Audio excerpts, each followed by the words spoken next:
right. Good morning, good afternoon, good evening, everyone joining us. Today's session is focused on podcasting, and part of podcasting is always, excuse me for a second. All right. So today's session is focused on podcasting, and it is around the theme of Africa's podcasting beyond 2020. And why have we brought this up? Because as part of Sahara Sparks this year, we have been looking at there have been a lot of changes that have come up this year. We've been affected in different ways, from our supply chains to the way we interact with people, the way we even interact with our families sometimes. And because of that, because of those changes, we've learned a lot of new things. We've learned how things could be different. I've learned I can work at home in my pajamas. There's no problem there. I've learned how to work well. I've learned how to try and orate better so that even if my video is off and people can't see my facial expressions, they can still have that understanding, the insight onto how things are happening. So because of a lot of factors, we are like, okay, so because of all that has happened and all that we have learned, what does it look like going forward? How many of these lessons can we keep? How many of them can we incorporate? Even if everything could go back to normal, should there be the old normal, or are we moving into the new normal? And that's where Africa Beyond 2020 comes in. So for today's particular session, we'll be looking at podcasting, because we've seen podcasting taking off very largely this year. A lot of people are getting more into media consumption and media creation, and podcasting, for multiple reasons, has been very active in this space, because in my opinion, it's slightly easier to make. I mean, I can make it in my pajamas. I can just switch on a voice recorder. Maybe not the best quality, but it's getting things started. It's getting my content out there to the world. Maybe that's one of the reasons. That's my reason. But to hear more about this, I would like to invite Melissa from Africa Podfest and Michael from Men, the podcast, and they will be talking about the past and the present and what has happened and what does it look like right now for podcasters. I will not introduce them. I feel I won't do them justice. I will give them the opportunity to introduce themselves as much as they'd like. Though, let's keep it a minute or two. Please, welcome. Okay, thank you very much, Isa. My name is Melissa Mbugwa. I am a podcaster and co-director of Africa Podfest. I'm based in Nairobi, Kenya. And Africa Podfest is an organization that aims to inspire and elevate the African podcasters, which means that at this point, when this medium is only now starting to kind of take root, we need so much investment in ourselves as people in the podcasting community, whether we are the creators or people who are supporting this new medium, supporting the podcasters, to come together and figure out what it is that we need to do and need to invest in, so that we can grow the ecosystem together, because it's not going to build itself, right? And the way that we believe that, first of all, Africa is a very big audio continent, and we know this because of how big radio is and because of our oral traditions. So podcasting is audio, which is a medium that we're already very, very familiar with as Africans, but coming to us now in this new technology, which is mobile and internet, which presents new opportunities economically, culturally, socially. So that's why Africa Podfest exists, to catalyze the development of the podcasting ecosystem in the region. Over to you, Michael. Okay, great, thank you. Like I said, not like I said. My name is Michael Baruti. I'm a journalist working for the BBC, but I'm also a podcaster. I produce a podcast called Men, the podcast. The aim is to speak about mental health challenge. It is specifically about mental health for men. And the drive behind it was the fact that we have a lot of things that men go through, that we've normalized that shouldn't be normal, you know? So that's why I decided to come up with a podcast that specifically had to talk about mental health for men in. So the aim was in Tanzania, but I feel like now we're starting to get a little bit of more recognition outside the borders, and I'm realizing that as men we pretty much face the same challenges, almost, you know. So maybe from next year now I'm trying to think about how can we expand more, how do we move beyond, you know. And also because I think for the past 1 year mostly of our listeners are what we call the elites, you know. So now I'm trying to think, okay, how can we trickle it down, how can we go a bit lower and to get more people, normal Tanzanians, you know, how can we help them get access to this podcast. So that is what we are aiming to do for the next year, and we've been on air for about a year now. So great, yeah. That's great to hear. And on the note of getting more people into podcasting, I'd like to direct this to Melissa. Africa Podfest, what has the adoption been looking like? How has the growth been over the years since the event has happened? And the virtual event, I believe, is coming up. So definitely, I'll just pick up on what Michael has mentioned, that podcasting has landed on the continent, but it has landed, in the segment of society that one has access to internet, largely Wi-Fi, and that has smartphone access as well, which tends to be the higher socioeconomic demographic. And this is, however, changing, right? Because even as we know that smartphone penetration, internet penetration is spreading, but the kind of language, the style, even the awareness of what is a podcast is still not wide. It's still not as wide as we who are already inside this bubble of podcasting think it is. A lot of people will still ask, what is a podcast? And then when you describe it, they'll say, oh, okay, yeah, that's easy. I thought it was something more complicated. I know how, Michael, your experience has been with that. So for us, we've been around for a year as a company, and we've hosted several events.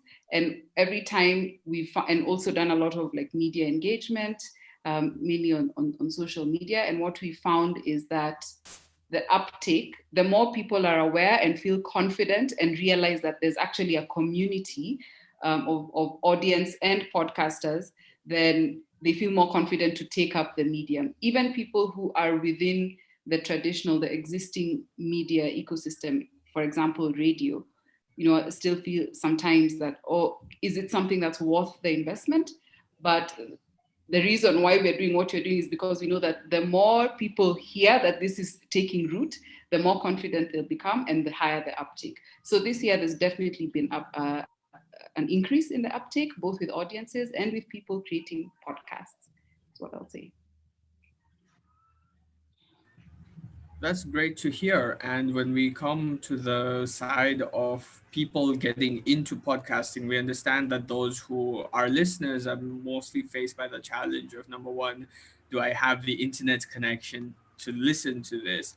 With regular radio, we understand that it's a lot more accessible. It's penetrated into the market a lot better.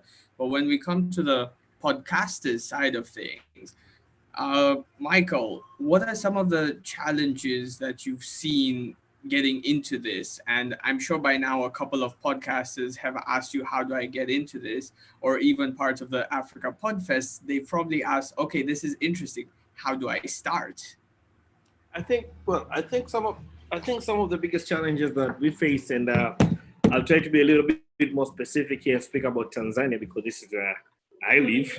So I think first of all, unfortunately, unlike other places, for Tanzania, you need to register to own a podcast or to run a podcast. So you have to go to TRA, that is Tanzania Communication Regulatory Authority. So you have to register by paying 100,000 shillings, and then apply for the license. And if you get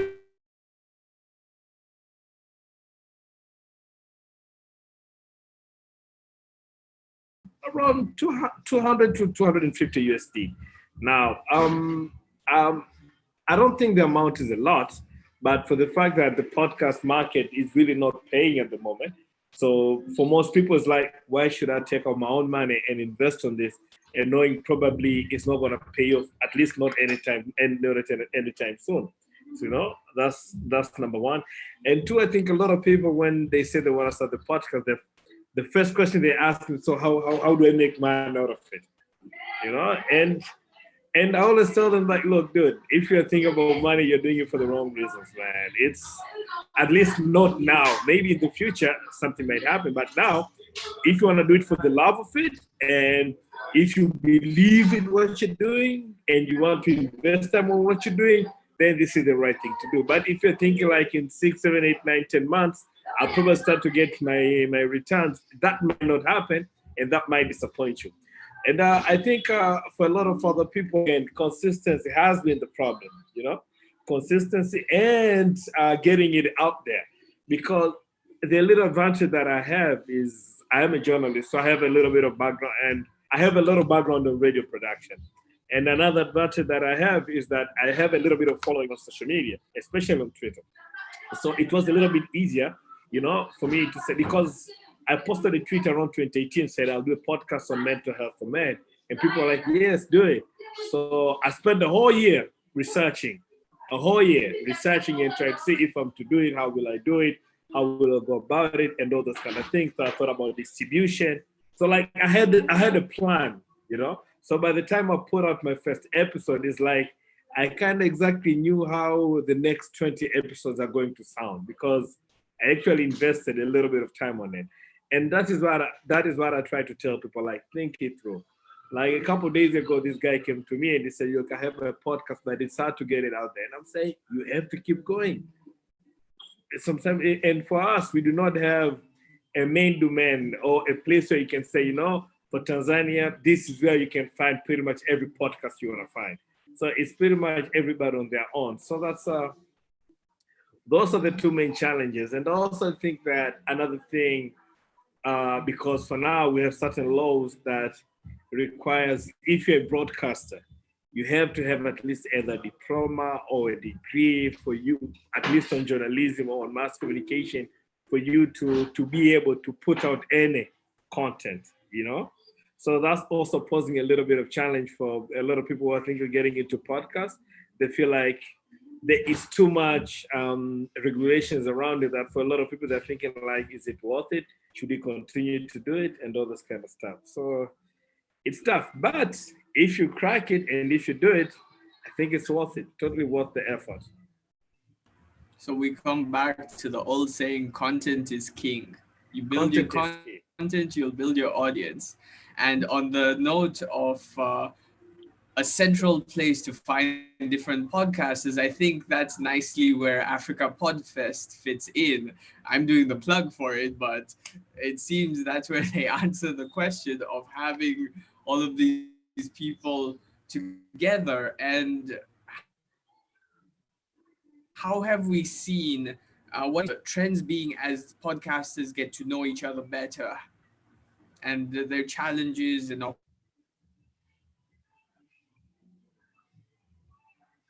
opportunities? What's the trend been? Yeah, so one of the first kind of gaps that we saw, which Michael has articulated so well, is that there is no easy discoverability of African podcasts. And, so we created a database that people can submit their podcast to, and also it's freely accessible to anyone who can search. So you can search by country, you can search by theme. And our aim is to have as many African podcasts on there listed, to just solve that problem of discoverability. And so in terms of challenges and in terms of challenges, for sure, discoverability, both for I as a podcaster, Michael as a podcaster, being able to maximize the opportunities for us to be found by our audiences on the continent is one big challenge. The other challenge is also for you as the person who's looking for a podcast on mental health for men. Where do you just assume, I imagine somebody, who's asking these very same questions that are being addressed on Michael's podcast doesn't know that this podcast exists. So you have to kind of be an advanced Google search kind of person, or you'll find it in your on your app. Hopefully it'll be listed, as one of the top podcasts. So it'll show as like, top 10 or whatever. But it's still pretty tricky also for audiences to be able to reach this amazing content that they want and that's being produced. So that's the bridge we're here and we're working to build, to bridge. That's great to hear. And honestly, this has been quite a rough year for a lot of people. So let's step away from the challenges for a bit and let's talk about some success stories that you know of. Michael could be one of those success stories with the way I've been watching his podcast. They've been doing great work with their what I've also found a big challenge in consistency. Content is king. I'd say, should we call consistency the queen? So, Michael, tell us a bit about the success and the growth and how you managed to make it happen. I, well, I think I think my biggest success so far is that I've been able to put out a new episode every time I said I'd put out a new episode, because that takes a lot sometimes. That takes a lot, and because it's pretty much we do everything on our own. So it's me and this lady that I usually host the podcast with. So we record, we edit, and we put it up. So it's pretty much a team of two people, and sometimes that's a lot if you have other things going on. So I think just the fact that we are able to put out pretty much episodes week in, week out, that's major. And then this year, apparently now we learned that there's more than one way to record the podcast. Apparently we both thought that I needed a studio or a recorder for me to be able to record a podcast with good sound quality. After we started working from home, and then realized there's Zoom, apparently I went back to using Skype, because Skype gives a very good audio quality. I discovered that during the pandemic. So when everybody was talking about Zoom and teachers, like, guys, I'm going back to Skype, and people are laughing at me. And I was telling people, like, you need to have a Skype ID for me to record with you. And we're like, why do you need Skype? I'm like, it's the only way to record. For me, at least it was, in terms of sound quality. So we went back to that. And then this is when, for me, that one point I was like, so I don't have to go to the studio every week, even after the pandemic, for me to actually record. So that was, that's my daughter. Yeah, just I'm on a meeting. I get back to you. So it was quite interesting. But also I think the most interesting for me is that people actually come and talk to me about what the podcast is doing to them. I get a lot of fellas, especially a lot of fellas, a few ladies, but most like people are saying, like, dude, this what you're doing is really important and it's actually working for us.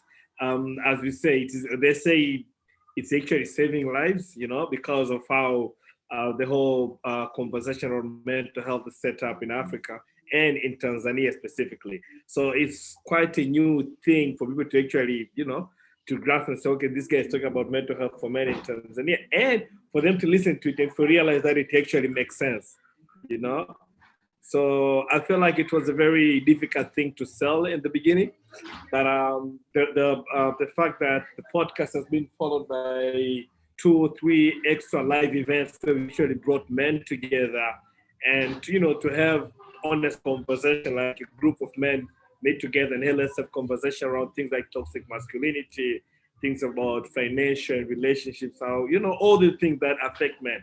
And these people have actually come together all because they've listened to the podcast. For me, that was like a major plus for me this year. So, yeah. That's great to hear. I'm especially loving how this, even though it's just audio content, people are still connections with each other, where to an extent it's like, oh, you even listen to that podcast, it's great, I'm learning a lot from it.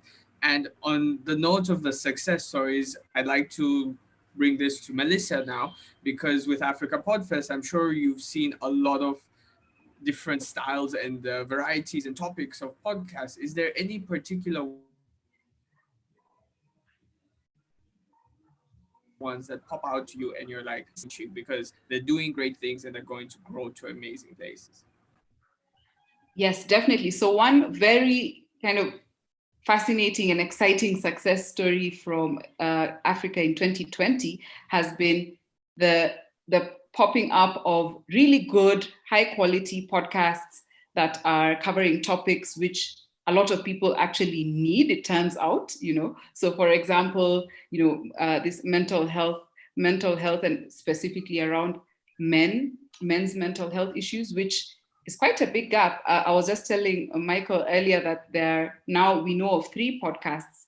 So there's his Men in Tanzania. There's one called Living Truthfully in Kenya, and there's one called Letters to Boys out of Nigeria, that are all very popular and upcoming podcasts with large audiences and that have seen quite huge success and some level of also monetization. The other kind of signal of big things to come with podcasting on the continent is that this year we had in the Google Podcast Creator Program, which is kind of currently the world standard in podcast acceleration. This year had, for the first time, 3 podcasts from Africa out of a total of 20 that were selected to join the cohort, which tells you, and the selection criteria for that program is very rigorous. It's not an easy task. Samba actually is one of the participants in this year's cohort. So that tells us something about what is coming out of the continent and the quality, considering that there isn't much investment going on, on the ground in terms of training, providing resources and so on for these podcasters and for these podcasts, but they're already, now starting to enter the global stage in quite a big way. So that's a very big positive signal. Another big signal is the investment into studios, so into resources. Like Michael was saying, he thought he needed a recording booth and so on. But now, for example, we have Semabox that runs out of Baraza Media Lab, which opened this year and has seen such big success in Nairobi. And hopefully this is just the beginning of more to come across the region in other cities on the continent. So there's Semabox in Nairobi. We've also heard of a few others in South Africa, in Egypt, in Nigeria. So, there are studios that are more and more becoming more podcast focused. So people are starting to pay attention, which means this year, the kind of the silver lining that has come out of all the chaos is that people have learned that podcasts are actually a medium that works because you can make it relatively more easily than other mediums. That's great to hear. And I'd like to invite any audience, be they on YouTube Live or in the Zoom meeting, to drop any questions, and we'll come to that in a little bit. And until then, there is always been the technical side of things. Like, it's great to see that when we're coming to, we can do this recording with minimal resources. I have a headphone, I have my computer mic or my phone microphone, and create something decent and get it out there and get it started. Now, when we talk about the future of podcasting, that becomes a very interesting conversation, which is going to be the panel discussion that we will be transitioning into. But before that, do you have any comments at the top of your head, any thoughts that you'd like to bring to us? Yes, my comment is that now is the time to begin your podcast. And even though it's not going to make you money in the next month or 4 months or 6 months, you need to work hard at it. But if you really truly believe and are passionate about the story that you have to tell, now is the time to begin, because the future it looks brighter for now.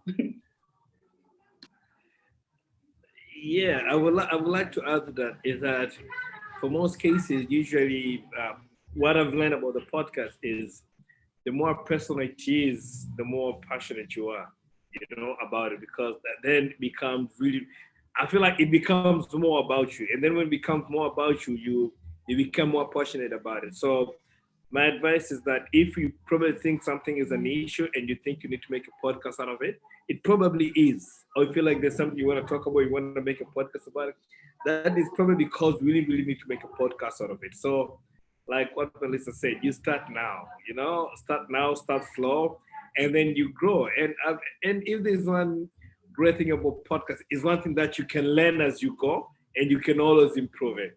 I feel like if I go back and listen to my first episode and the episode that I'm putting on, I feel like there's a huge difference in terms of how it has grown and how it has improved. So that's what I always say. Start. Don't be afraid of making mistakes. You will learn more as you go. But if you want to do it, you do it now. That's great. And And actually, yeah. you'll be amazed by how many people will be interested in if you really talk about people's stories. You'll be amazed by how many people would love to hear about people's stories. So yeah, get it done. That's great. And something that had slipped my mind that's just popped back in. So I'm going to bring it here. If this were a podcast, I would edit this and bring it back earlier, but we're live. So let's flow with it. On the note of distribution, because we understand that at least in the more Western side, people distribute their podcasts through Apple Podcasts, Google Podcasts, things like that. How many of us actually have those apps on our phone before we got more into the podcasting space?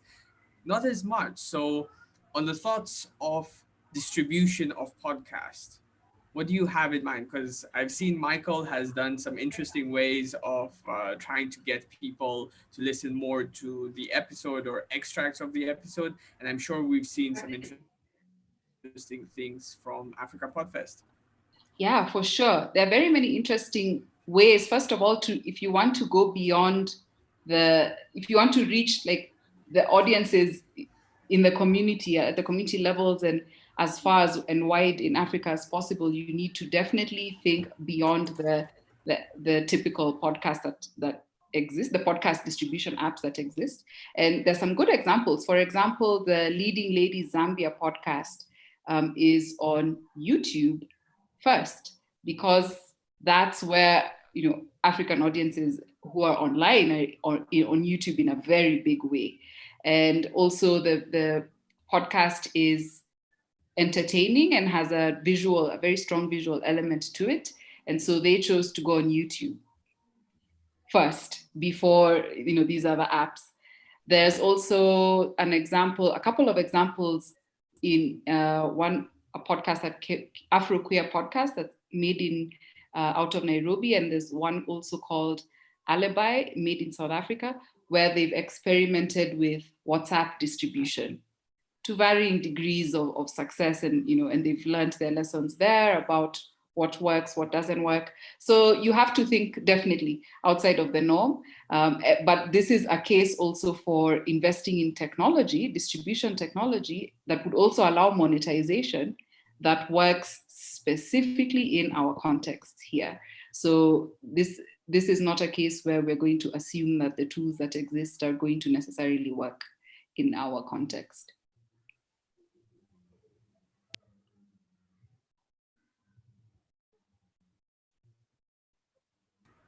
That is some very powerful words right there. And those are some interesting models. WhatsApp distribution as well sounds very interesting.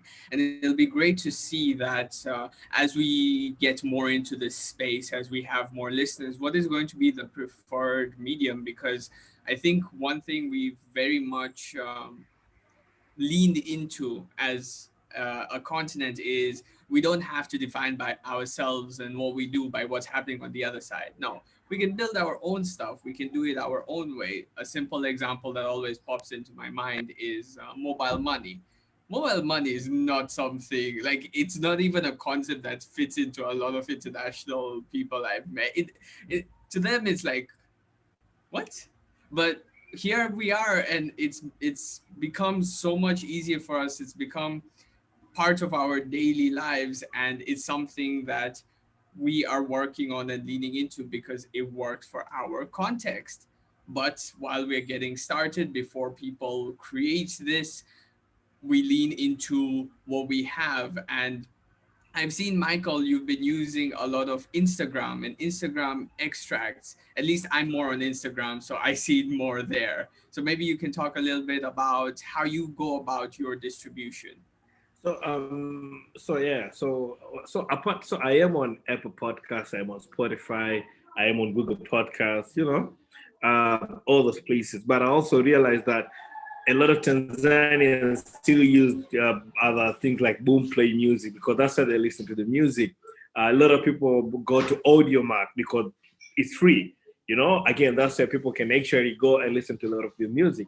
So I made sure that the podcast is available on those places too, at least on those two other popular sites where people can actually go and listen to in Tanzania. And then because for like an audio mark, you actually don't need to have an app for you to listen. All you have to do is just press the link and then it will take you directly there.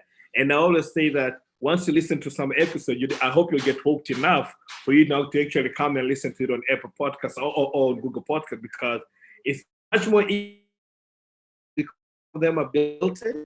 But then again, not everybody knows about. I mean, a lot of people with iPhones. I go like, and I always tell them, you can actually come and listen here.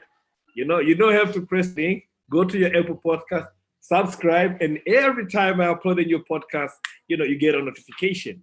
So I make sure at least it's on those two places. And because I have a little bit of radio background.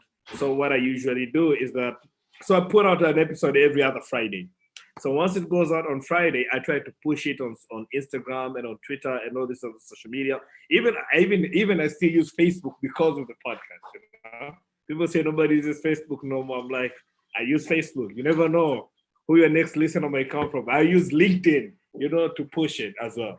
So what I do now, from Monday the following week, I usually make these audio waves, where I take out a minute or 2 minutes out of the whole episode, and then I make a little bit. I produce a little bit of graphic work, and then I post it on Instagram and on Twitter. So throughout the week, Monday to Friday, a little bit of snippets, and I always tell people, for more of this, please go and listen to the podcast. For more of this, please go and listen to the podcast. But the usual word. The link is on the bio. Go listen to the podcast. It's on audio. It's on audio marks, on Spotify, it's on whatever. And then the following week, where I start promoting the new show. Well, also, trying to tell people that as you're waiting for the new show, you can actually go back and listen to the old show.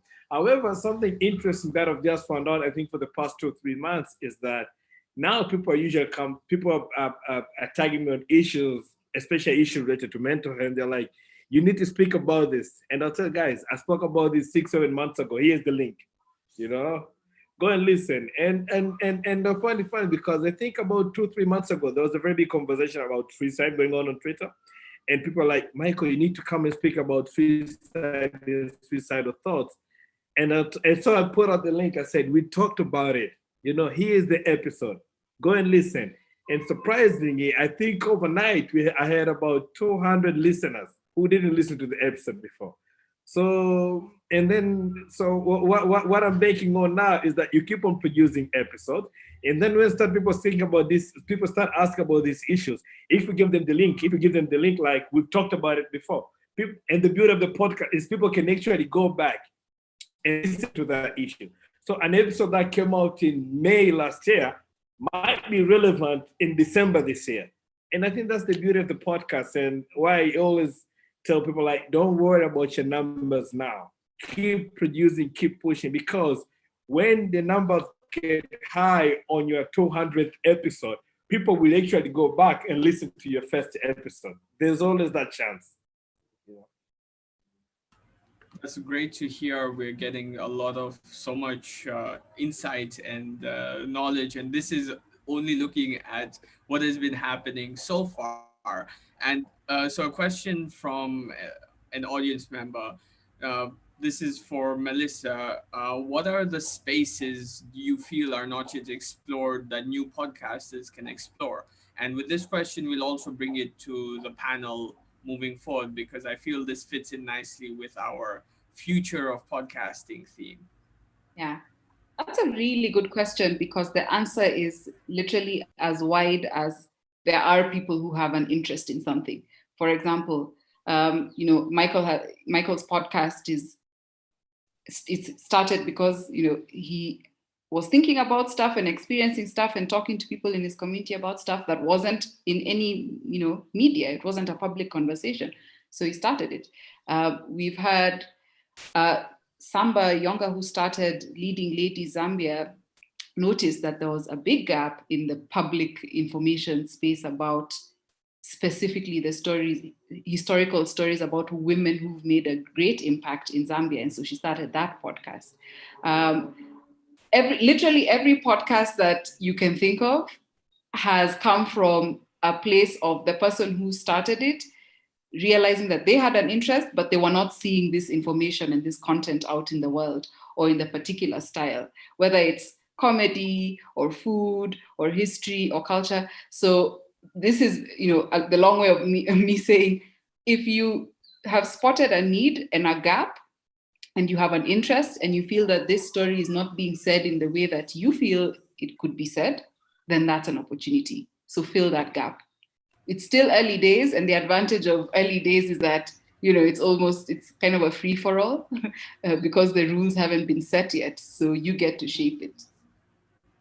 That's great to hear. And what the way that translates for me is basically, hey, if you want to talk about something, but Yeah, you don't know anyone that wants to listen, just make it, put it public. Eventually, someone will want to listen to it. exactly. Um, Yes. so Exactly. let's start wrapping this up a little bit. And as we transition to the next thing, a quick one, 2 words from Melissa and Michael, a key advice point you would give for a new podcaster.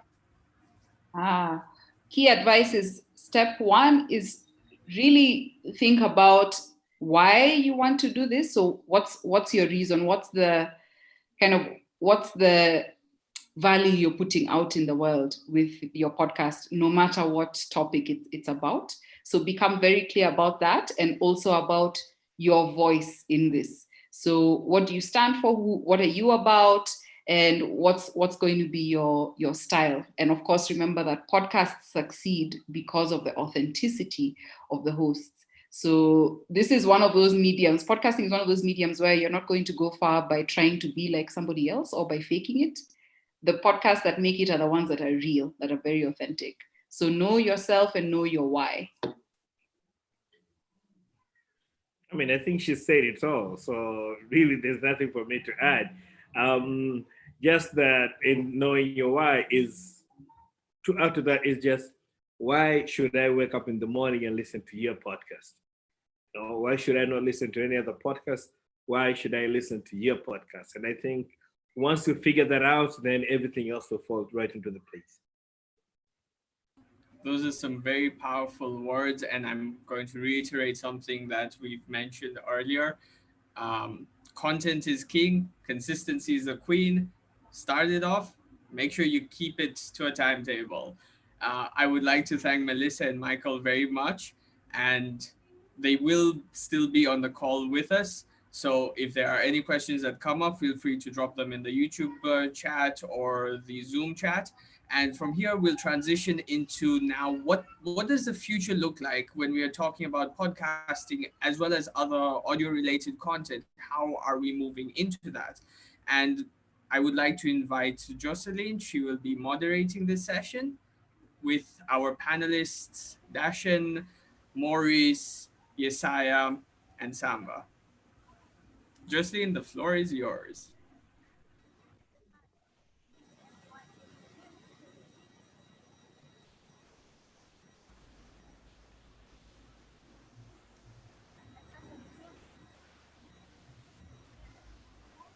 I think we're facing a little bit of technical difficulties. Um, Meanwhile, I would like to invite the panelists to introduce themselves. If oh, excuse me. staying at home for a while has not been kind to my throat. Odd. Anyways, Maurice, if you're ready, please do start with a short introduction. I'm going to give everyone 30 seconds to a minute. We're going to do this rapid fire style. Okay, thank you for the invite, Esa.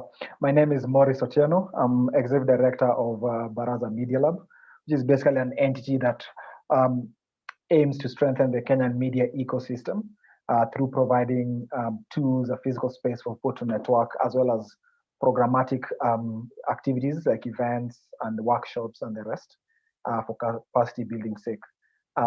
Yeah, I guess the main reason why I'm here also is to talk about one of our projects that is Semabox, which is the podcasting studio that we recently set up in Nairobi.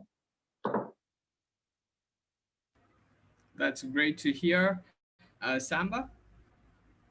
And please, if I'm not pronouncing your names right, please call me out on it. So please do let me know.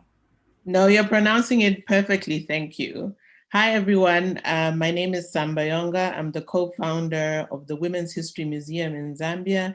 And for us, podcasting was a way of using alternative platforms and digital tools for archiving obscured histories and also mainstreaming obscured African knowledge systems. Thank you. Thank you. Dashin? Hi, my name is Darshan. I work for the Children's Radio Foundation, which is a nonprofit organization that started a for-profit arm called Radio Workshop. And we have three sort of arms of the organization. We arrange training, mentorship, and fellowships. So that's something that we're starting from 2021, from next year, is organizing an African podcast fellowship. So anyone that's listening, I invite you to apply for that. It's going to be a rigorous training program. We are coordinating this with, international podcast agencies, PRX, Google, Transom, people who make the podcasts that we love, because I think I and many people are longtime fans of podcasts. But we're trying to make something for the first time. And that's really difficult. How do you make it of a quality that you enjoy, that you appreciate? So I work on training, I produce podcasts for the organization, and I also help other podcasters to improve the quality of their podcast. If you are struggling with Skype or whatever it is, like those are the kind of problems that we like solving. And I love everyone's podcast. Samba, you have a great podcast. I've listened to it a few times. You. And Michael, what you're doing it sounds amazing as well. And yeah, I'm only sad that we didn't get to meet at the African Podcast Festival this year. Yeah, hopefully next year when COVID is over. But yeah, that's me. Thank you. And finally, Yesaya. Okay, great. First, I would like to thank our previous panelists, Melissa and Michael. I think that was very good. And we really appreciate because you raised some of the concerns and challenges that we are facing and you put it very clearly. My name is Yesaya and I am a software engineer, but also I host Yesaya Software Podcast. It is a small podcast for developers and we are kind of explaining issues and concerns regarding the software development, exchanging ideas. As we know that most of the developers stay at their rooms doing their programming, but we want to get out there to make sure that we collaborate and share their success story and experience to each other. Okay, thank you. That is great to hear. Great to have all of our panelists here. And as you may notice, all of them are looking at the future in different ways. And that is going to be the key theme of this discussion. And let's see if the technical side of things is working out right now. Jocelyn?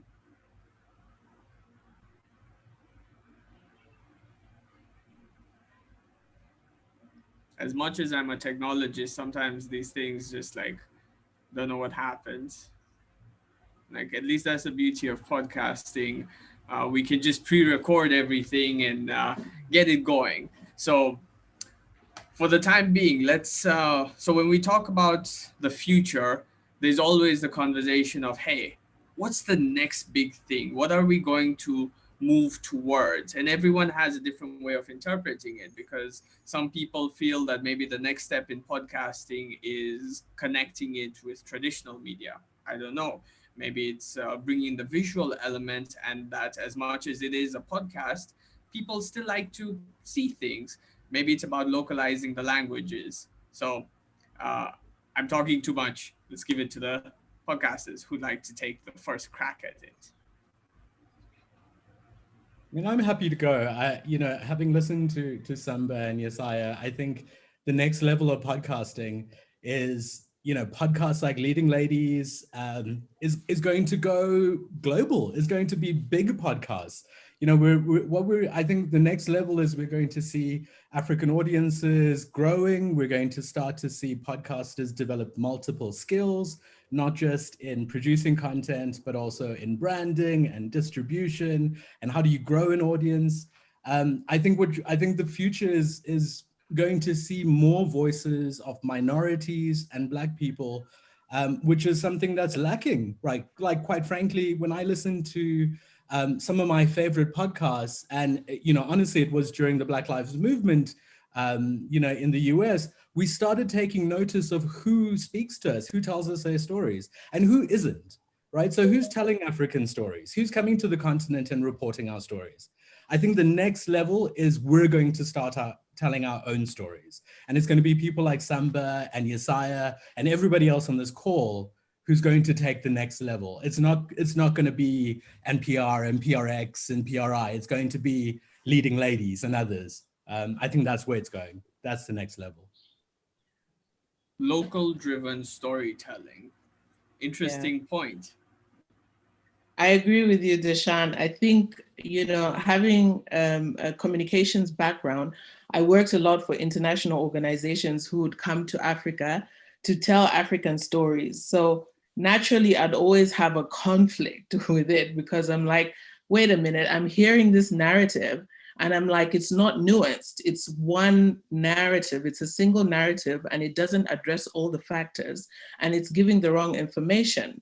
So now when we started the museum, it was very important for us to tell the story in a way and on platforms that would be sensible for African audiences. So for example, it wouldn't make sense for us to do an NPR style, which I listen to and love very much. I'm addicted to podcasts. But like Deshan said, you realize that this would not work in Africa.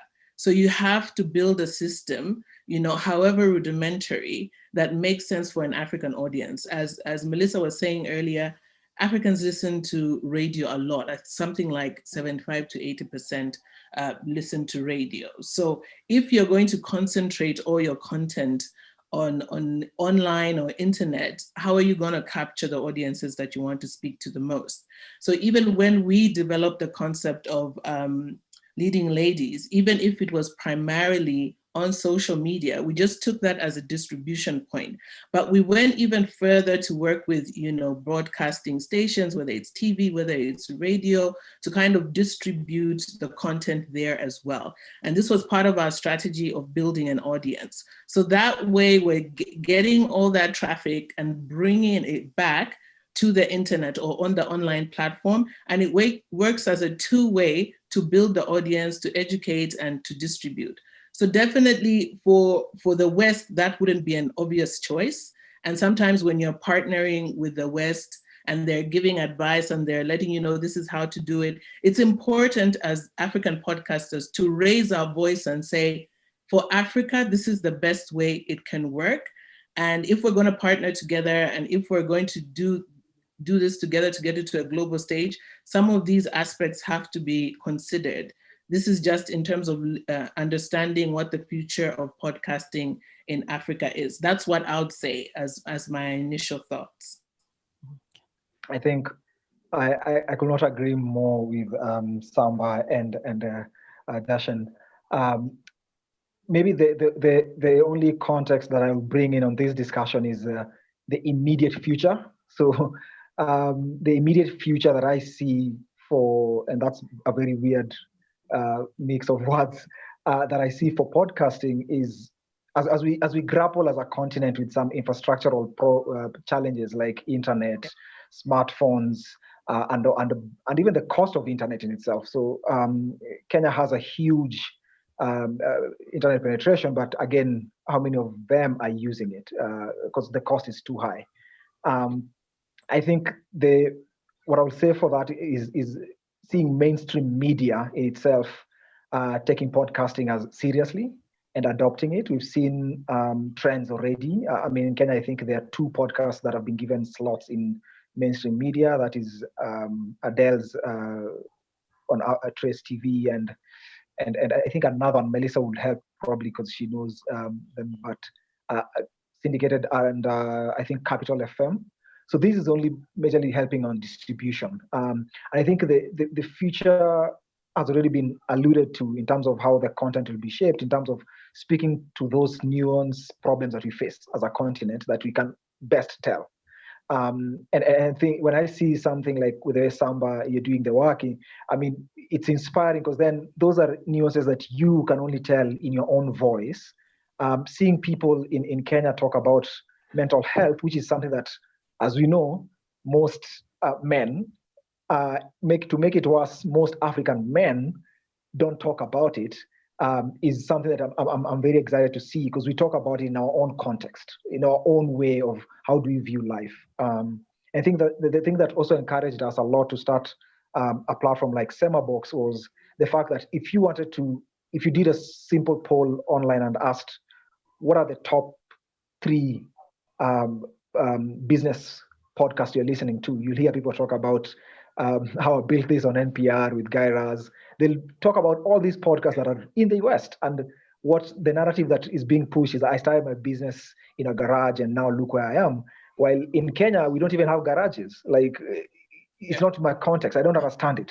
So I think that also pushed us to like, how do we start something that you tell someone the reality on what we are doing, if it's business, if it's mental health, and all that. So yeah, I think for me the future is mainstream coming in and taking a piece of that. I've already mentioned the 2 examples, and I think in Kenya also one of the media houses have just launched their own podcast. I think that's Nation, and they have actually hired a head of podcasting department. So it's getting there. It's getting there. On my side, I think I agree with everyone, but because I'm the last one in the list, so I think I learned also as you are speaking. But my opinion is, I see in the future that there will be more podcasts, and also I'll see more listeners of these podcasts, because what I'm saying is, if someone can sit in their home and try to explain what they are doing, what things they are passionate about, and that can also motivate others, means in the future, if we are continue to do this and producing local content that can fit to the our environment, means more people will opt to listen to the podcasts that are being produced. And if people are saying that there is such value in this podcast, means there will be more listeners who can listen to this podcast. I've seen also that it is true that in the beginning you may find that there is no much listeners, and sometimes you are asking yourself, am I going to make it, or am I really want to record this? Things like that. But once you build that and you stay consistent in producing, as more people are coming. So I've also seen in the internet also, compared to other places, that people, they are using this podcast to explain things that are happening in their lives.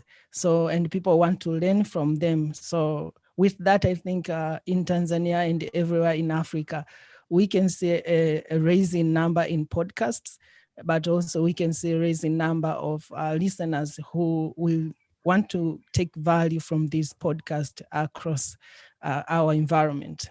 So that's the future that I see.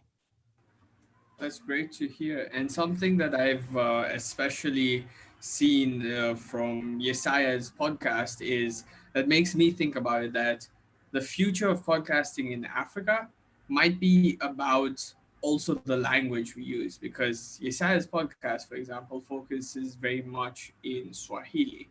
We're talking about very techie things, proper developing, but it's based in Swahili. And Yesaiah, why do you feel that Swahili was the right medium for you to use when building your podcast? That's a good question. And it was very difficult for me to start in the beginning. Like, what should I choose between the language? Is it Swahili or is it English? I was kind of in that decision making. But over the time, my entire education life is based here in Tanzania, from primary to secondary to universities. So and if you're here in Tanzania, most of the time for primary school we are being taught in Swahili, and that's the major language in primary school. But moving on to secondary school, we are being taught in English. So it's a jump to a new language. But even our teachers, when teaching, they could write in English but explain in Swahili.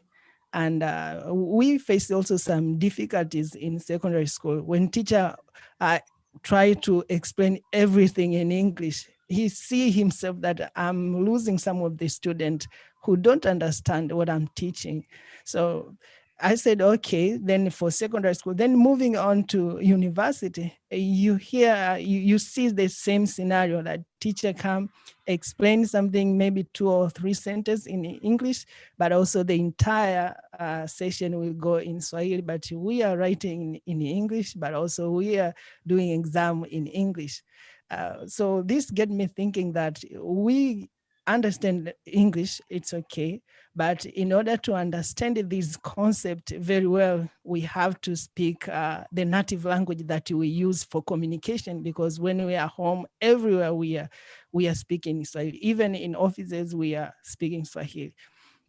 So in making this decision, then I see, okay, when I put my podcast in English, and it's okay that most of the programming language are in English, but I've been lacking some of the majority of my listeners who would want to understand these things in its entirety. So that's why I decided to use Swahili instead of English, given the situation that we have here in our country, to make sure that people, and not only but I wanted for them to understand clearly what these things are talking about. We are talking about. So, and I especially see the need for that the moment we get into more complicated things. Like, for example, I'm a very technical person, and sometimes when we're talking about things like artificial intelligence, sounds very fancy in English and such, but then how do you share that concept in a way that's understood by locals, especially when we are moving into uh, making this technology, for example, a lot more aware by people. And so when we talk about the future of podcasting, we come up also onto our audience. At the end, to my understanding, podcast is about sharing a message, and the necessary part of sharing the message is having someone to receive that message. And when we look at the future of podcasting, there are multiple questions that I feel come up. For example, how do we do distribution? How do we enable uh, accessibility, the editing? That's always been an issue for people, the content side of things. So starting off with Samba, I'd like to ask, with the future direction, the visual side of things, how do you see that taking off? Do you see people wanting to engage with podcasts more visually, more audio? Maybe we'll have something that we can start to touch and feel. I don't know.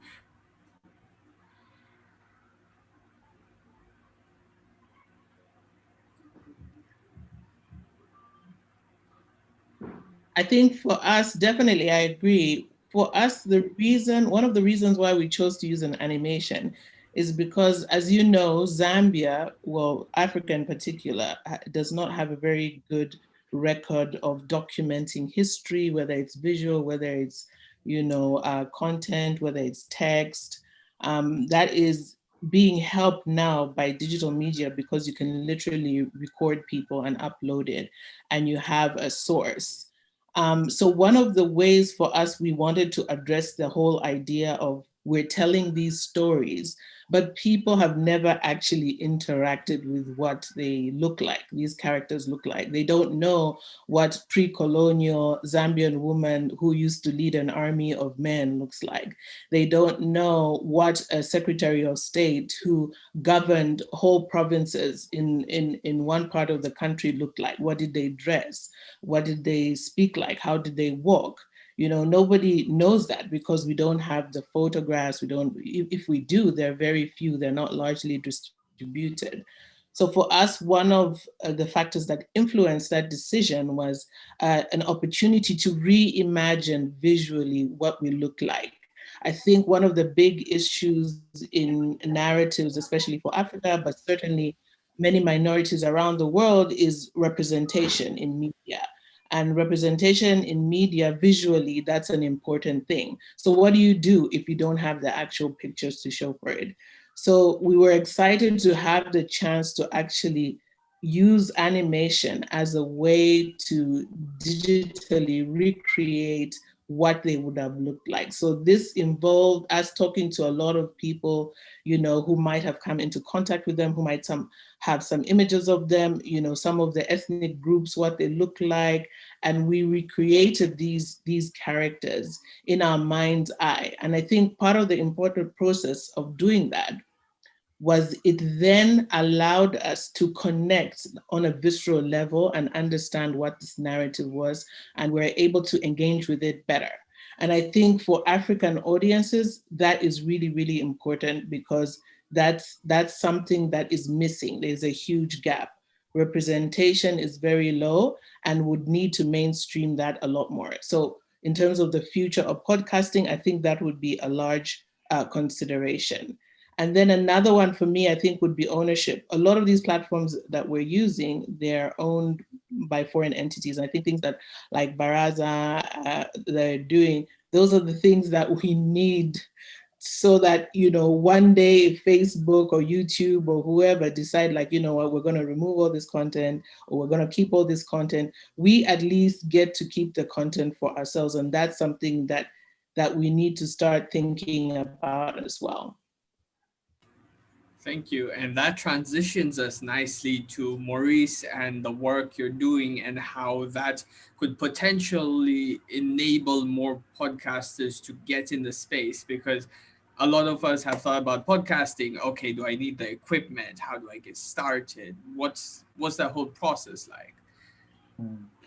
Yeah, before I get into your question, as I wanted to also add on to what Samba was saying in terms of what I'm also seeing in terms of using multimedia mashups into a podcast. So we've also seen a rise of even bloggers now moving most of their articles into a podcast, where it's a narrative and somebody is narrating is reading the article in itself, and it becomes different for people to consume. So you can consume a written article or you can consume it as audio.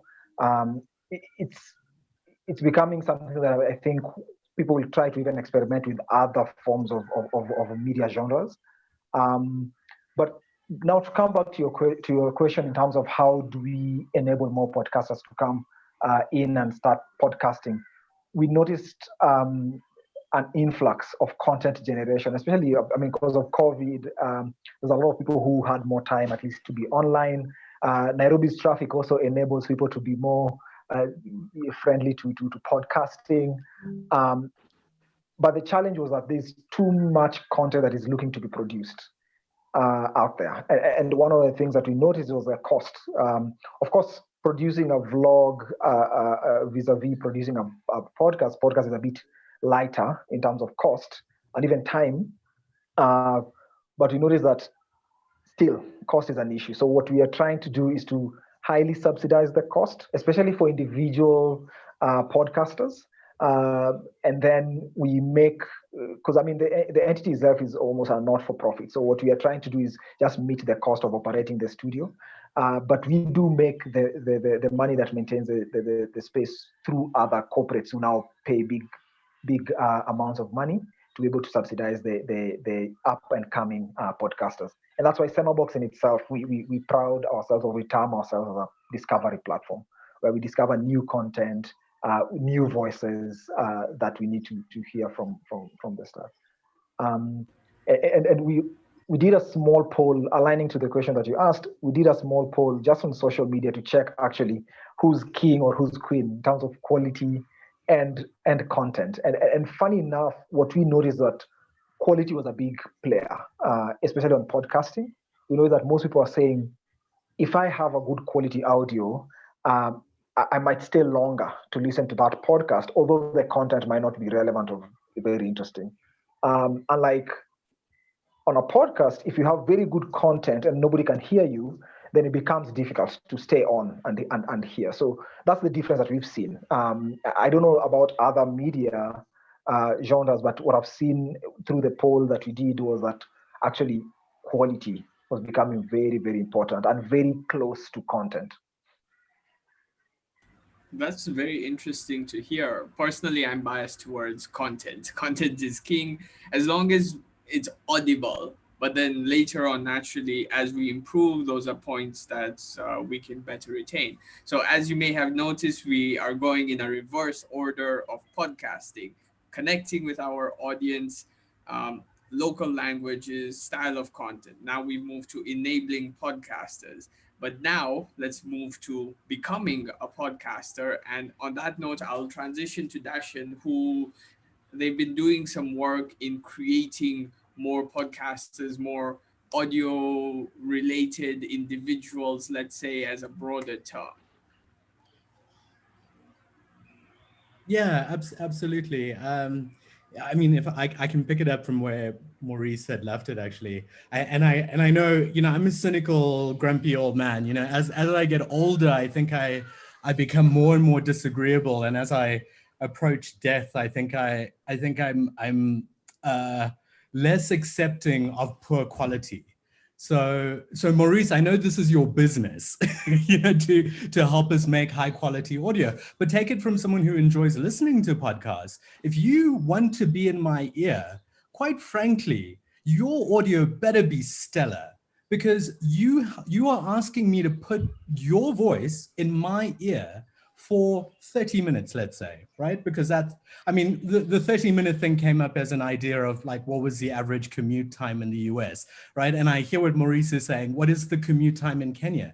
We lack the research on that. And that's something that I think is part of the next level of podcasting on the continent, is where is the credible research? Why are there no credible research organizations looking at what is the commute time in Nairobi? How does it compare to Johannesburg? How long do people want to listen? I love that Maurice is trying to do snap surveys to find out what people are interested in. Is it content? Is it quality? And I don't want to say it's like one pillar or the other. It's not.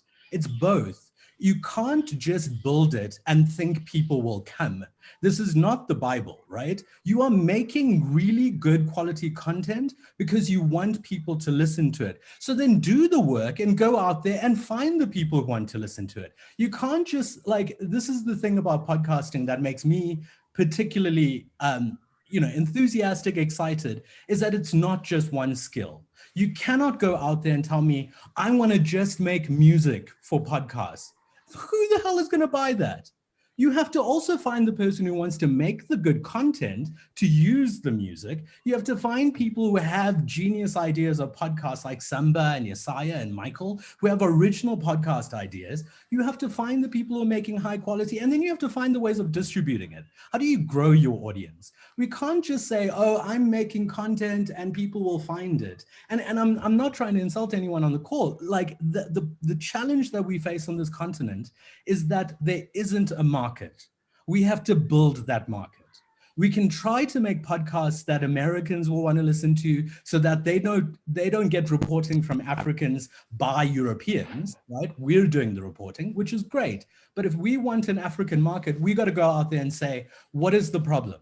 We've identified some of it. It's data costs, but those are coming down, right? We know that. The other problem is, of course, how do you monetize a podcast? How do you make it sustainable? How do you make it consistent? How do you reach listeners? I think the biggest thing is that when you say podcast, I think honestly, and this is my problem too, I think we like fancy terms, right? Oh, I'm making a podcast. Who the hell are you, right? What are you actually making? You're making on-demand radio. That's what you're making. Right? Netflix didn't go out there and say, oh, I'm making a new thing. They said, I'm making on-demand video. When you come home, your video will be ready, right? If you're making on-demand radio, market it that way. Tell people, if people want to hear about your audio, tell them what I'm making is something when you're ready to listen to it, that's when it's available. And it's about this very interesting thing that nobody is talking about, that isn't done in Swahili, that isn't done in Zambia, that hasn't addressed the problems of mental health and men in these contexts, right? And I can ramble on about this, but this is a topic that makes me particularly excited because I'm not in this game to make poor quality podcasts that insult people's listening time, that don't get us excited about the genre. I want us to be building a community. I want to work with Maurice. I want to work with Samba and Michael. I think that's the beauty of podcasting, is that you can't do this thing alone. If you're sitting in your room making this stuff by yourself, you're doing it wrong. We need to come together and make it together. Darshan, to just piggyback on one of the things that you did, since I'm more motivated with polls, I would like to even do a simple poll with the team who are here, like for the podcasters, at least the guys who are producing your content. When you did your analytics, maybe on your first episode or second episode, where did you find that most of your listeners are coming from the first episode? So Michael, I know you had gone off, but Michael and Samba and Yesai, like, who are the first? Where did you find most of your listeners coming from for your first and second episode? Samba, you could go first. Oh, sorry, Michael, go. Yeah, I wanted to say, if I get you correct, they come from Tanzania. Those are majority of my listeners. So for the first episode was majorly Tanzania. Yeah, for the first episode, yeah, and I think what worked for me is that for the first episode, for the first week, it didn't go out on any other platform except on AudioMack and Boomplay, which are specifically where most Tanzanians actually used to listen to music and for free, you know? So I posted it there, and that's where I got most of the listeners. And then after that, that's when I started putting out on other platforms. What about you, Samba? For us, it was definitely Zambia. It was Zambians first, and there's even up to now, even if our international audience has grown, the majority of our listeners are Zambians. So we're very particular, even with the way we pronounce our names, the way we read the script. It has to be in a tone that's Zambian. That's why we would never use a foreign person to tell the story, because immediately that would like put Zambians off, because they want to hear a Zambian name, a Zambian word said in a Zambian accent. So we're very, very particular about that. Sorry. Yeah. Sorry. Yeah, I think Tanzania is most of my listeners are coming from. So the interesting bit is that we did, again, as I did a poll, so we did another poll at some point, and what we are asking most of the podcasters that at least we know was for their first 1 and 2 episodes, who are the first listeners. And funny enough, for Kenya, at least for these few podcasters that responded, most of them were coming from the US for the first 1, 2, and 3 episodes. Most of them were coming from the US. Then it tips in terms of like later on, you find like more locals starting to listen. But the first adopters were coming from the US. So for us, that also brought in the question of discoverability. Like, how do we make more local content to be discovered locally first? And I'm very happy to hear that Samba and Yasa and Michael, like your podcasts are being discovered in your native countries first. Because then that means there's a lot of work that you did pre or to just push it out and you researched more what relevant channels will attract your local listeners. But that was a very interesting discovery that we did. And it was just, again, through social media, so we don't know how accurate it was, but at least that was what we saw. Like most of the initial podcast, 1, 2, 3 episodes are being discovered, first of all in the West, then the numbers tip later on, where locals are now becoming more listeners than the West. I love what I'm hearing with the big picture of podcasting, where we're looking at first, the content is going to be very diverse. Like Africa in itself is a very diverse place. We have the different languages that it's going to be coming out in, the different styles according to the preferences. We may see that even because different countries or sub-countries have different commute times, we'll have different length of podcasts depending on where it's being targeted. And of course, a big part of it is we'll be creating our own communities, which we can see has already started with Africa Podfest, communities of people to come together and see how can we bring a nice balance between having good content but also being at the beginning, let's say, bearable for listening. Like at the beginning, it may not be stellar audio quality. We may not all be audiophile quality, but it's bearable. I can sit, I can listen 10, 15 minutes, maybe a bit longer than that, then we have a problem. But it's getting started. We're moving towards the African style of content consumption, where we may see that either we replace radio or we become radio.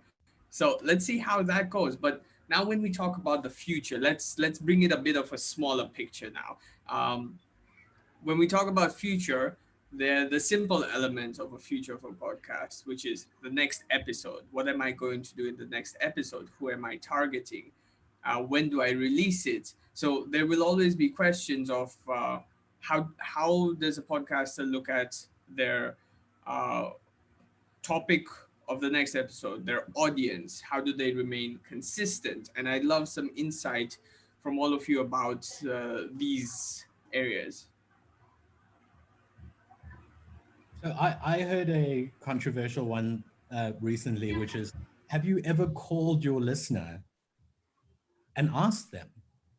Right. And I don't know many podcasters that go out and call their own listeners and say, and talk to them for half an hour and find out, so why do you listen to my episode and what do you find interesting about it? And totally, maybe you'll find out that because of the content that you're making, people aren't that interested in the quality of the audio. What they're interested in is the quality of the content. So maybe your market is very niche in comparison to somebody else's. I'd say that's probably one of the more difficult things. Again, being a journalist, it's like, well, calling people and doing marketing isn't my great strength. But how are we doing this kind of thing to develop our own, listeners? One of the things that I do is, I speak to a friend and I say, do you listen to podcasts? And they say, no, I don't even know what app to do it. I take their phone from them and I load the app for them and I subscribe to a podcast that I think they'll like, and then I give their phone back. And it's because there's barriers to entry. And I think that's one of the challenges, is that we also need to be trying to think of how do we reduce some of those barriers? If it is content, if it is like, how do we get to the interesting history that people are missing out on because of colonialism, because of the fact that we've had to endure, hundreds of years of subjugation. Right. And I think that's like one of the exciting things about podcasting for me, is that we're starting to see that it doesn't matter whether you have a good or bad quality audio. Actually, what people care about most in the beginning stages, I totally agree. What people care about most is, do you have a good idea? Right? Do you have a good idea that nobody else has thought about? And quite frankly, there's so many good ideas on this continent. I just want to hear more podcasts. And I think that's maybe the next step that we're going to get to, is more people are going to have the confidence to make this stuff. The barriers to entry are very much lower than radio, and we're going to start to see more diversity in the space. And that's really exciting.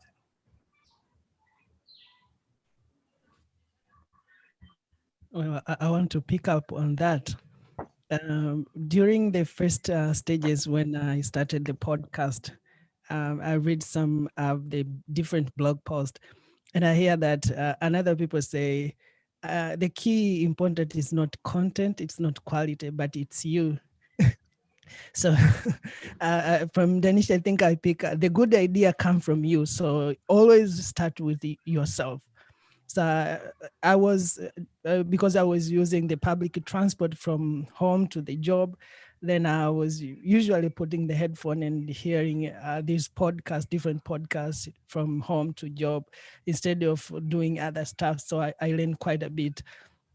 So what I'm saying, challenges for me right now during the preparation of the next episode is to find a new speaker, to engage with them, and also to kind of plan when are we going to record it. So that's it's becoming a huge challenge to make sure that I stay consistent, but also in the end of the previous episode, I usually promised my listener that we will be having the sole speaker in the next episode, while we didn't even record.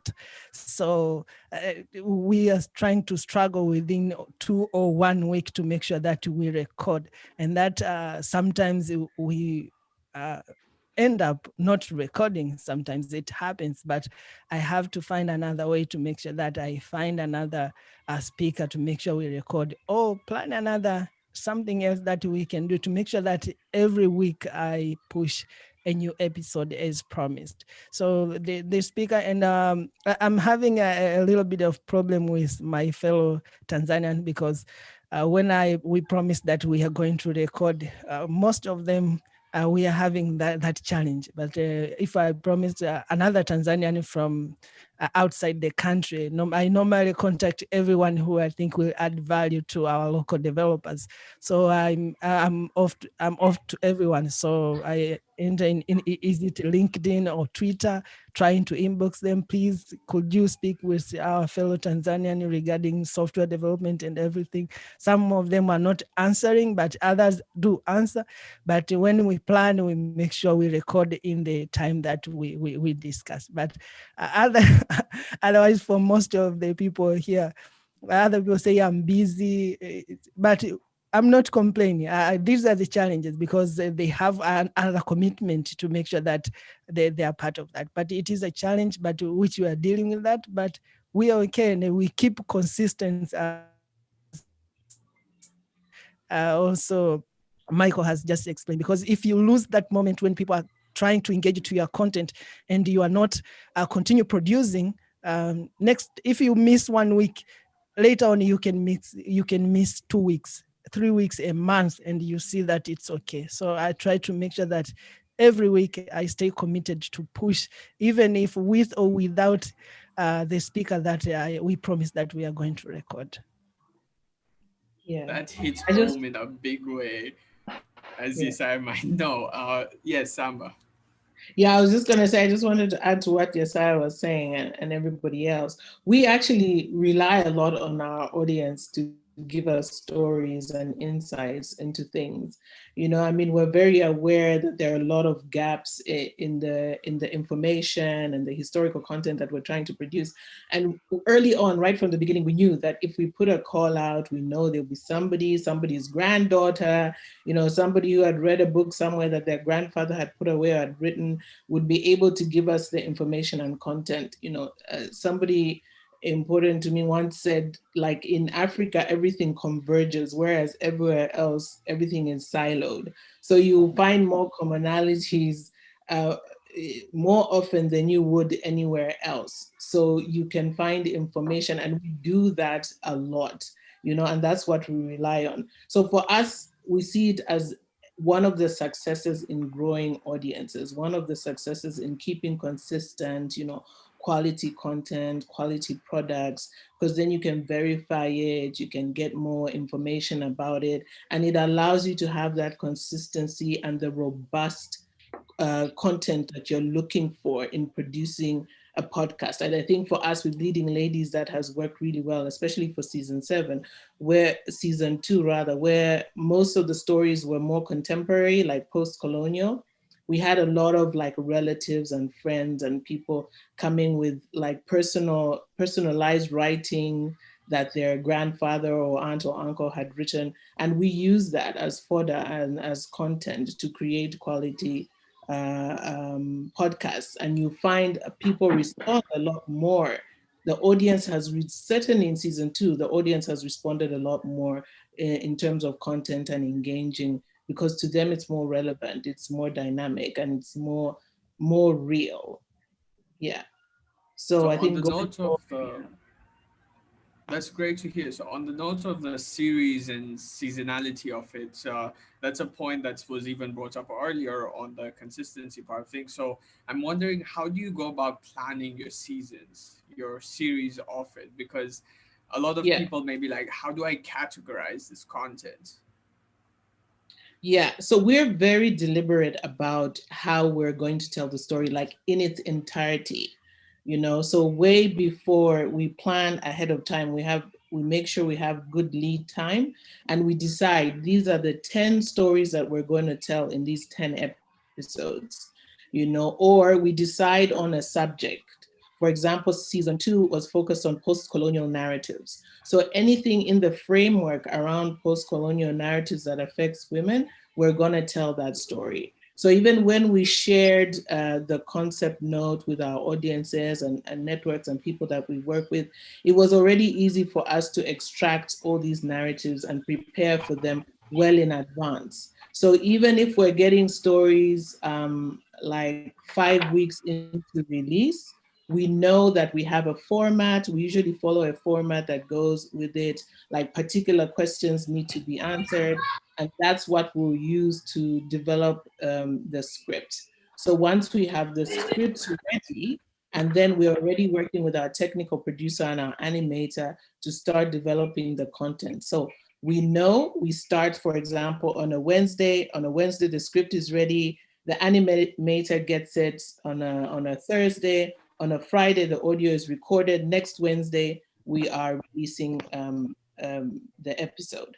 And that's generally the cycle that we follow. So it allows us to keep to a very strict timeline to make sure that we have the stories in time in a particular way, written in a way where we can produce the scripts in an efficient and quick manner, and also allow for the animator and technical producer to create the content out of it. That's very interesting. And I captured something interesting there that I wanted to just pick at because it lines up with what Daphne was talking about earlier. You mentioned about sharing a concept of like that season or that series with the public, the audience. So does that mean you, before you even start creating a script, you're like, this is what we are thinking about talking about for this particular season. Tell us what you think, or Yeah. share us stories that line up with this. Yes. So usually even way before our release date, we'll start dropping teasers, you know, on our social media platforms, the people that we talk to when we go to talk on the media, and we say, this time we're focusing on post-colonial narratives of women. Do you know any interesting women? Or we start sharing snippets of stories that we have. If we have a photograph, if there's a famous line somebody had shared in history, and then you tease the people and say, who do you think said this? Would you like to learn more about this character? And, you know, people respond, they guess, you know, they're like, we don't know, tell us, you know, then we gauge the response and then choose the characters based on that.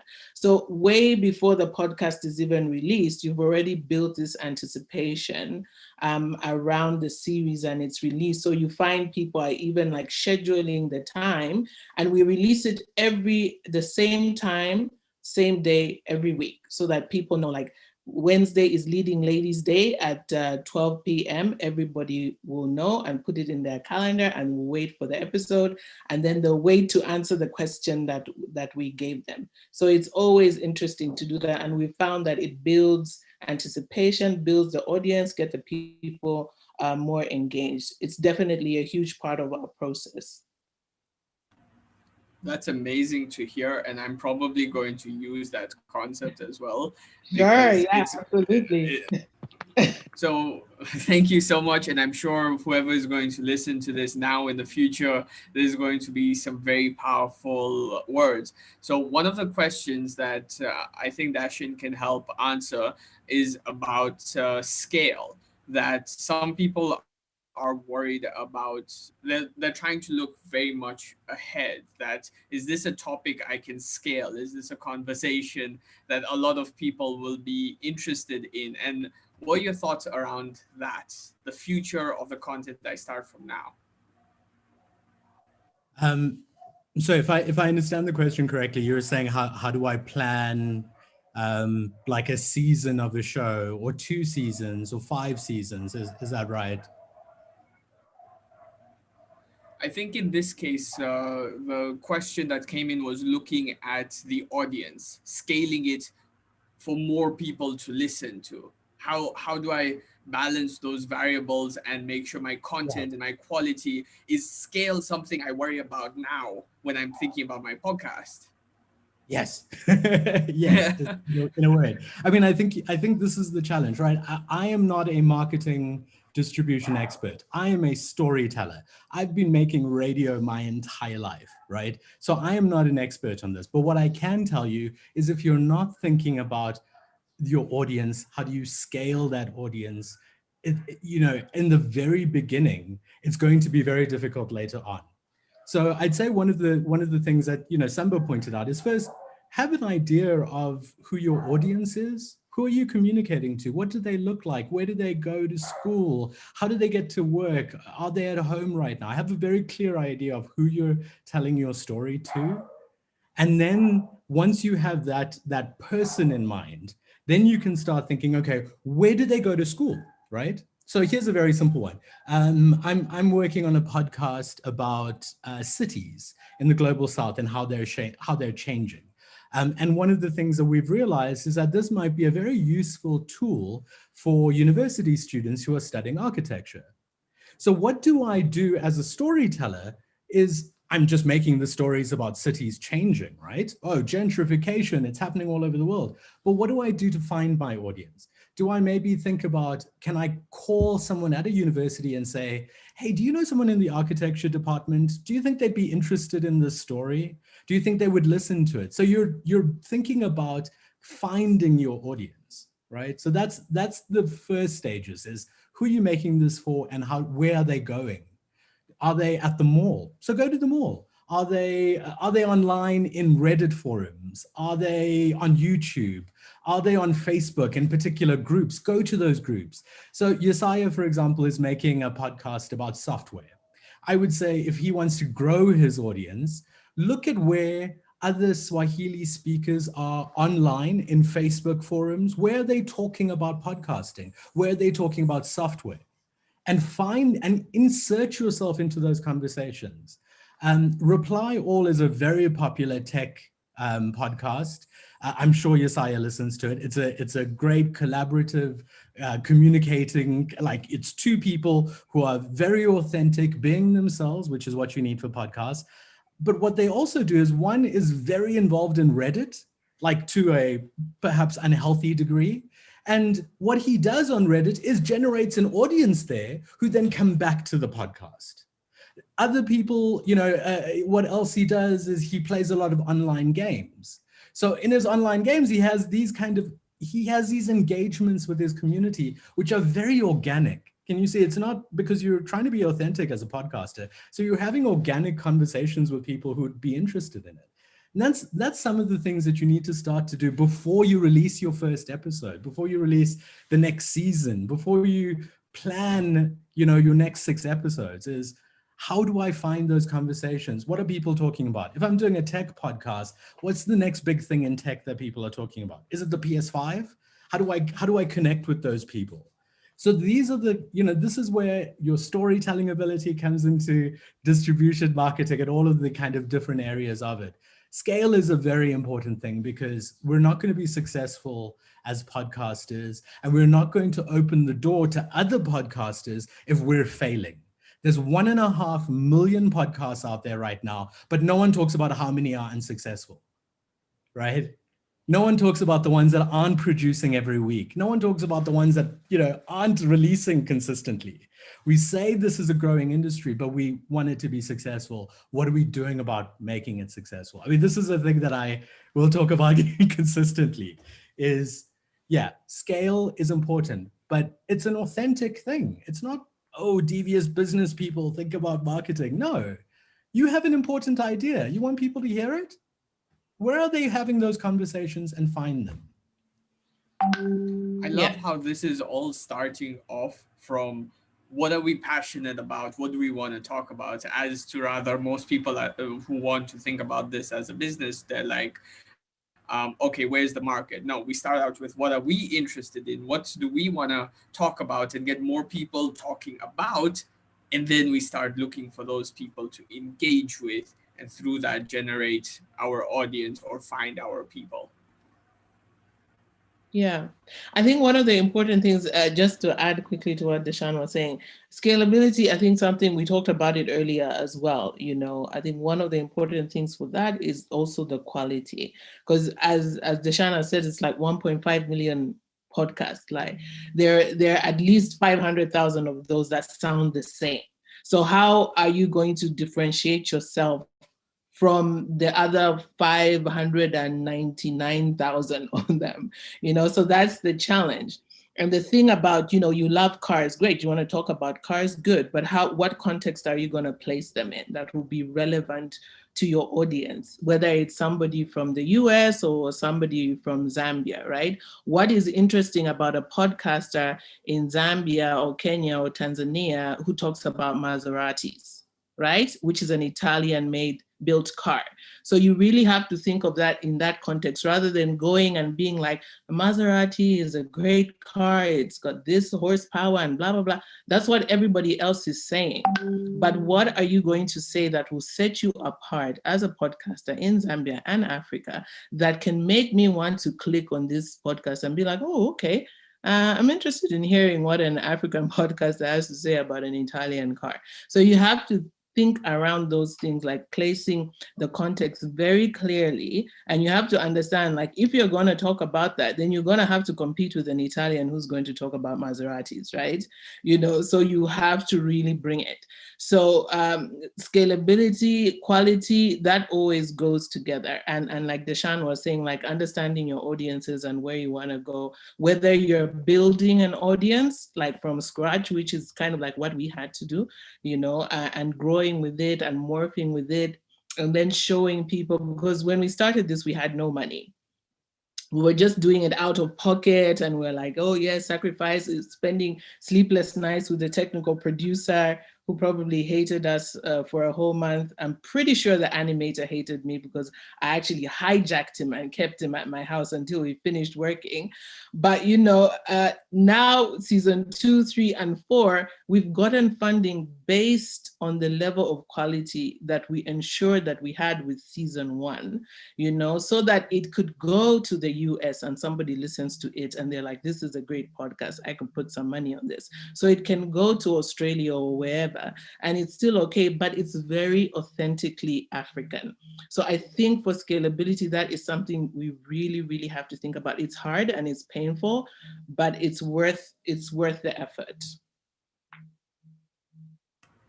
Thank you. So it is a Sunday evening. I do not want to keep anyone for too much longer. So there will be 2 questions as closing remarks, and you're free to choose any one of the questions that you'd like to give your thoughts on. The first one, which we had, both of them had come in earlier, are what do you feel are some new spaces a podcaster could explore that you think that, hey, this is something interesting for the future?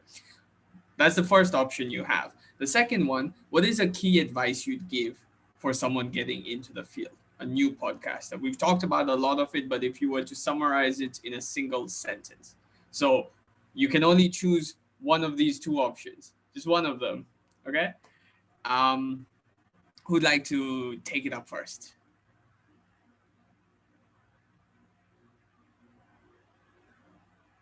I'll choose the first question, which is what are the new areas that podcasters could go into? Because the second one is a bit more relevant to podcasters themselves. I'm a podcaster enabler. So I think if it is in terms of topics, I might be biased because, again, some of these topics, as most of the podcasters and even Dashan said, it relates to like what you personally are going through and what you want to talk about. So that is very open in the air. and some of the topics are also very subjective to countries and even to different societies. So that one is, to be honest, and anybody on the call can join and add. But I think it's, in terms of topics, it's up in there. You choose what you think suits you best to talk about. Is it Maserati, as Samba was talking about, or are you struggling with the traffic in Nairobi? Literally, you could start a podcast explaining to people how traffic in Nairobi is crazy, and get away with it and get a huge audience. But in terms of like what I've seen, in terms of like what and Darshan had alluded to it earlier in terms of research. So what we've seen is there's almost like a micro podcasting segment that is coming up. So people who are doing like 7 minutes, 10 minutes. And I know Darshan was saying like 30 minutes came up because it was maybe average time for traffic in the US. But I've seen also an uptake on that in 7 minutes, at least for the people that I've interacted with and asked them like, what podcast are you listening to? And some of them are like, oh, I'm listening to this podcast. It's literally 10 minutes. It's literally 7 minutes. There's a term that is apparently coming up called micro podcasting. So that would be something that I think people could look into because it's interesting, punchy, short. You don't have to, because the problem with some of these on-demand platforms, and podcast being one of them, is that if you drop off, it's very difficult for somebody to come and continue. Like, oh, I stopped this podcast at this place, let me come and continue. Most probably you'll come back and go to another episode, if there's another episode, and continue and forget that you dropped off on the other one. So micro podcasting is something that is exciting. And my last parting shot, I think, with an influx of podcasters and listeners and the attention going there, my excitement is really, really going towards the research that is going to come out of this. Like, I'm seeing some organizations coming up with, because we've been a black continent or a dark continent in terms of research for a while. Like, I would like to see how many people opened up a podcast, how many podcasts started, how many of them are, what topics are they talking about, how many of them are female-led, men-led, what age, what are the listenership, what platforms are best, all those type of things. I would like to see that, because then it becomes open. You see, like right now, the data that we have on our media, you have to go to this media regulatory entity to give you that data for you to start. So the barriers of entry is difficult. But if we have this open source type of data around podcasting, then I know like how to start, who to target, and all that. So that's my exciting bit as this scene is growing. It's the research bit of it.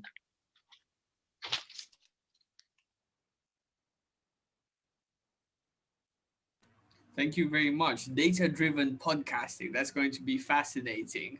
Okay, we'll jump quickly next. I see Yesaya, Samba, Dashan, you all have points you want to get out. Yesaya? Yeah, I think I'll pick the first one again. And I'll give 2 examples to explain that. First, if you want to open a shop, a small shop, the fact, don't employ someone to be a shopkeeper, be it yourself. And I've been a freelancer for 5 years after completing university. So one of the kind of things that I've done is to make sure that I plan, I find customers, and also be able to implement what customer needs. So what does that mean? It's not proper at the beginning, but if you have you are passionate about something, you can start, and you are supposed to start alone. After that, maybe people will join, will love the idea and come to help along the way. So if you you don't have, you are not equipped very much, and you don't have a large team that can support the idea, you need to start first, and other people will come and join to give a hand of support to make sure that you take it to another level. But if you have an idea and you are believing in the idea, but yourself, you keep talking about the idea instead of implementing the idea, that you cannot be able to make it. So idea is one thing, but make sure you believe in the idea, implementing it, and other people will join hand to make sure that you can take it to the next level. So I think that is my opinion on the first option. Yeah. An idea is only as powerful as its execution. Thank you. Samba? I think for me, it's kind of like a piece of advice that leads into like, what are the interesting topics? But it's, it's the last question because, I think in Africa, what the the opportunity we have is a lot of the content, even if it has been documented by other people or minimally been documented by ourselves, there's still so much to explore. So much that we haven't even scratched the surface, whether it's in whatever field, whether it's in development, whether it's in culture, whether it's in technology. So now if you look at the landscape of podcasting, and which I think Melissa and Michael could probably speak better to this, but you see a lot of matching what is already in the West and what is already being produced, right? So I think for African podcasts, my advice would be like, think outside the box. Like, don't limit yourself and think, oh my gosh, somebody in US will not listen to me. Trust me, they will. The content that we have in Africa is valid, and the goodness with it, we can actually apply it in any context. I don't know why we have this idea like, oh, it's backward stuff, I need to move forward with what's new, but actually it's not. You can actually apply it in any way that you want. If you want to talk about architecture, infrastructure, you can still talk about it in a way that's relevant to the rest of the world. It's just how you design the architecture of your narrative. So that is really, really important for podcasting in Africa. We are always resource rich in Africa, be it as minerals at the beginning, but now even with content. We have a lot happening, just need some digging and talking to people because, as we know, oral traditions, written traditions were very active here in Africa. So, talk to your elders, people. You'll get some great stories from them. Dashin? Yeah, I think somebody has a great point there, and I think that's maybe so. My key advice is, firstly, ask you if you're going to start a podcast, and I totally encourage you to start your podcast. Get started. Melissa had that advice in the beginning. Just start your podcast, right? But the first question you need to ask yourself is why you? Why are you the person to tell this story? Samba said it earlier on, if you're going to tell me a story about a Maserati, why are you the person to tell me this story? What do you bring to this? What is your special sauce, right? Have you lived a unique life? Do you have unique access? Samba probably has an amazing access to like historical records and museum archives. That's her special sauce that she brings to this podcast, right? Also her intellect and her mind to this, right? What is the special thing you're bringing? That's like the main piece of advice. Why you? And then the second thing is, the reason I do this is because I want to educate myself and build a community. And these two things go hand in hand. Know about the other podcasts that are out there. Know about None on Record, makes an amazing podcast called Afro Queer, right? Know about these podcasts, know about what they're making, connect with people, build your community. These are the most important things. And the last thing I'll say is, from my organization, we are launching a training program early next year. We're also launching a fellowship program where you'll be able to partner with international podcast experts, like what Samba is doing with the Google Podcast Creators Program. We're trying to broaden this, make this more accessible. So get started, educate yourself, ask yourself why you, and then connect with other people like us and others so that we can build this community together. Because the last thing we want is somebody else to come from another continent, once again, repeating the history of the past and telling us how to tell our own stories again, right? Let's educate ourselves. Let's grow it. I think we can borrow what other people are making. This American Life does a great story. Let's copy it. I don't care. Copy that thing, but let's make it our own, right? Let's do that, because I think we have great stories. I think the next big thing in podcasting is what we're making on the continent. That's without a doubt in my mind.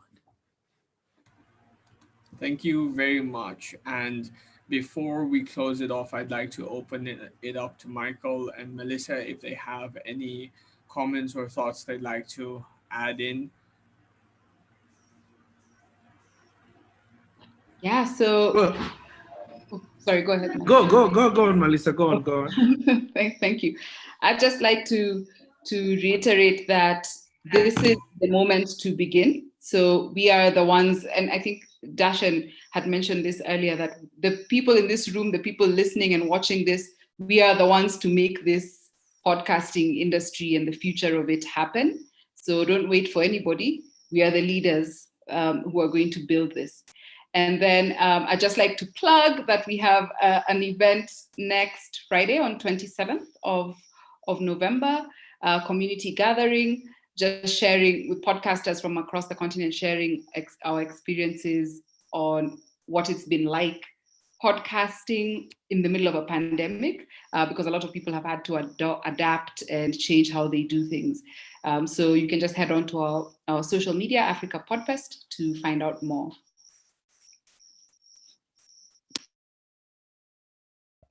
Yeah, I would just like to add something that, so I've been doing this thing for a year, and I think this is the first time I'm actually conversing with other podcasters or people who are interested in the podcast field, and it's been great. It has been a very great conversation. So for me, I look at it in the terms that the demand is actually out there. The demand is actually out there, and I think it's bigger than I thought. And coming from a Swahili-speaking country like Isaiah said, we have over Swahili is among the most spoken language in Africa. So for Swahili podcasts, like there's a room, there's a room for doing so much more. But even for the rest of Africa, also, like what Samba was saying and Melissa was saying, like there's so many stories to be told from Africa, so many stories, too many stories to be precise. So, and I think we're always complaining about the West coming in, and because we cannot afford to have our own CNN and the BBCs and the Al Jazeera, at least we can afford to have podcasts, So let's make the most of this now and make it go global. So yeah, I think for everybody who's doing what they're doing, keep at it, and then let's keep in touch more. And who knows, a year from now, we may be telling different stories. Thank you so much. Those were some wonderful thoughts, advice for the future generations, and insight into what podcasting has been, what it's like, and what we think it could be like in the future. So, on behalf of Sahara Sparks, I'd like to thank all of you for joining us, the audience for listening, be it today, be it however many years down the line you end up listening to this. I feel this content is going to hold through no matter what year comes in. The points will remain powerful and will always be there. So make sure to join us next time. We will be continuing these conversations. So please do continue joining in. And as for Sahara Sparks, this is just the beginning. The sessions will be continuing until the 28th of November. So please do sign up and register for whatever sessions you're interested in. Once again, I'd like to thank everyone for joining us, and we'll see how we can turn this into tiny podcast as well. Get some of those extracts and share them with the world. Until then, everyone, take care, be well, and Bye. I'll catch you all next time. Bye.